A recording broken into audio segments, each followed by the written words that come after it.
A strange man just told me, "The next bus is not real, do not board." What time is it? I don't know. I did know. It was 11:55 p.m. I lose motivation to talk properly when I'm tired, although this was definitely an overreaction. At most, it would have taken an extra second to tell him the time, but I wasn't really thinking. I just wanted to get home, ignoring all social interactions. I didn't even look up to see this man's face.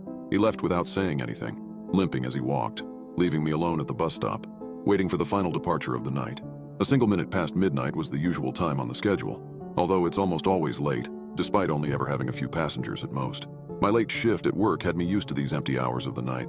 This specific part of town lacked nightlife entertainment, leaving little reason to be out after dark. The shops were long closed, waiting for the bustling environment of the next morning. Until then, they remained silent. Some had their lights on all night long, spilling echoes of life into an otherwise inactive street. If the rapture occurred with me at this bus stop, it would take a long while for that news to reach me as I simply continue waiting for an ever later, never arriving bus. These are the kind of thoughts I have as I wait in the dark for the bus.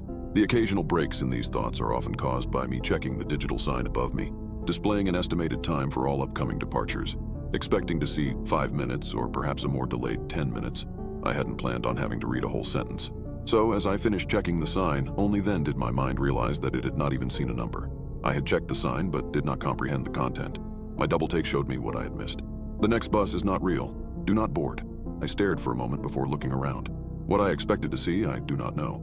Perhaps some pranksters giggling at their work, or more sinisterly, a shadowy figure looming over to guide this paranormal event. Nothing. I saw nothing. The same street I had become familiar with had nothing new. It remained empty, with me as its only sign of life. So I waited. It was 11:59 p.m. by this point, so only 2 more minutes remained.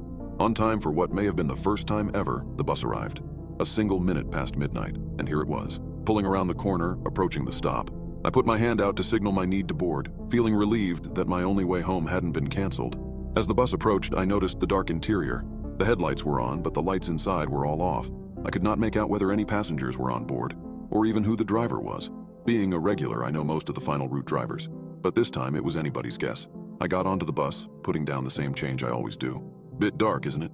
Nobody replied as the doors closed behind me and the bus continued its way forward. I smiled awkwardly, despite knowing that the driver could not see me, and found a seat. I never found out whether there were any more passengers, but I can only hope that nobody else had to go through these next events. Almost immediately, I noticed stops being omitted from the route. A turn missed here, a completely wrong turn taken there.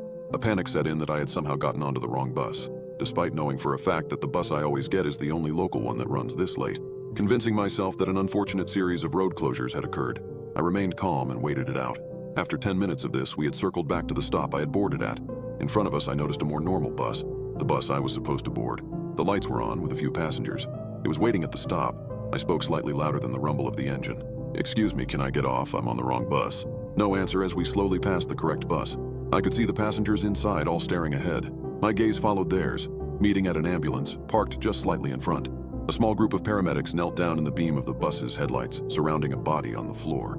I couldn't make out the body's face, as it was just out of sight, although one leg looked twisted. The passengers looked distraught, whilst the bus driver stood talking to the paramedics. I stood up. I need to leave at the next stop. As I spoke, I pressed the bell, and the only sign of any internal lights lit up at the front of the bus, stopping. The sign then immediately turned off. Subsequent bell presses neither made the sound nor lit up the sign. "I need to..." The bus sped up suddenly, the force pushing me back into my seat. As I tried to stand up again, the wheels screeched as we turned a sharp corner without seeming to slow down at all. Again, the force pushed me back down. The speed continued to rise. The wheels on the bus went faster and faster until the outside world became simply a blur. I had never seen a car go this fast, let alone a road vehicle as large as this. I thought for sure that I was going to die right there. "What are you doing?" I found myself yelling out amid the panic. The driver, for the first and last time, spoke. "I don't know." My mind raced almost as fast as my body was being thrown about. The world beyond the windows soon morphed into a void of black, although the effects of our speed were still evident on my body as the velocity pushed me in all directions. It felt as though we had somehow gotten even faster, although this may have been the darkness forbidding my eyes of any reference for our true speed. We came to a sudden stop as I fell forward. The fall was violent, but still not as bad as you'd expect for a speed change of that magnitude. My nose hit the floor, causing a great deal of pain. I stood up, holding my face, trying to regain my balance.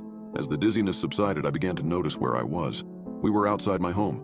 The bus stop I get off at is a 5-minute walk from here. Yet here we were, directly outside my house. The doors gently opened. Despite my desire to leave as fast as possible, I found myself walking to the front of the bus. As I reached the door, I stopped. Turning around slowly to face the still shrouded in darkness bus driver, I spoke what I always do. "Thank you." I stepped onto the pavement outside as the doors closed behind me, followed by the bus driving forward into the darkness. I looked down at my watch. A minute past midnight.